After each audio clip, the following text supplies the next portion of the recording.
Akala ko totoo lahat ng kwento mo. Hindi kasi ako nagtiwala sa sarili ko na may tatanggap pa rin sa akin kahit hamak na janitor lang ako. Nasaktan ako kasi hindi mo ako pinagkatiwalaan. Lala akong natatakot na mawala ka.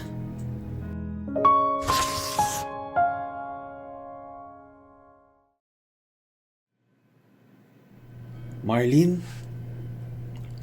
alam kong galit ka.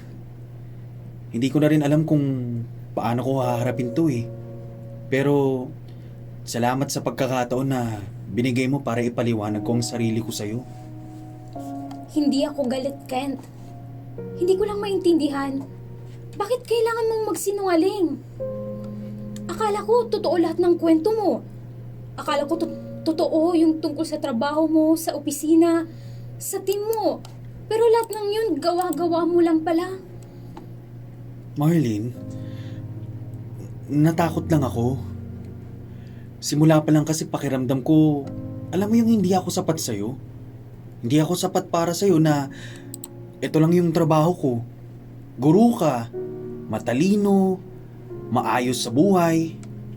Ako, ito naglilinis ng banyo, nagtutulak pa ng kariton. Nahiya ako, Marlene.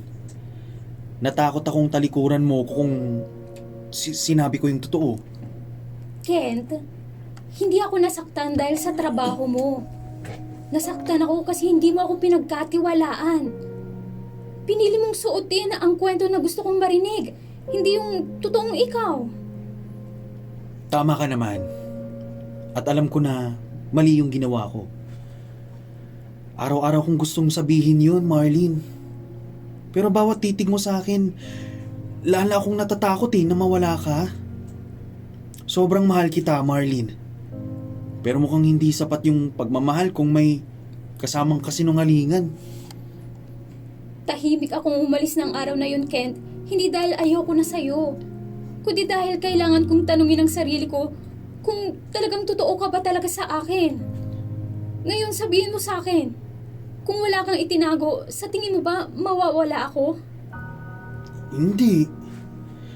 Hindi kasi ako nagtiwala sa sarili ko na may tatanggap pa rin sa akin kahit hamak na janitor lang ako. Kaya kung ano man ang desisyon mo ngayon, iintindihin ko yun at tatanggapin ko.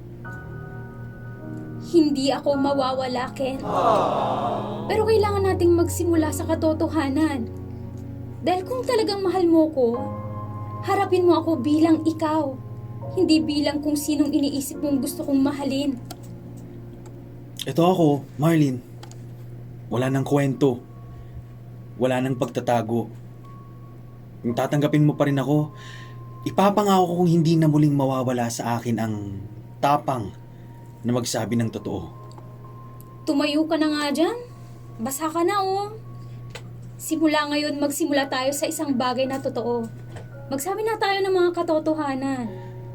Ikaw, Kaya, may sasabihin ka bang katotohanan sa akin?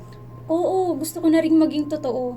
Ano yun, Marlene? Ken, hindi talaga Marlene ang pangalan ko. Ha? Ano pangalan? Marlon. Marlon? Ikaw si Marlon? Ako yung kumpare mo, babe. Ayan, ang cute naman.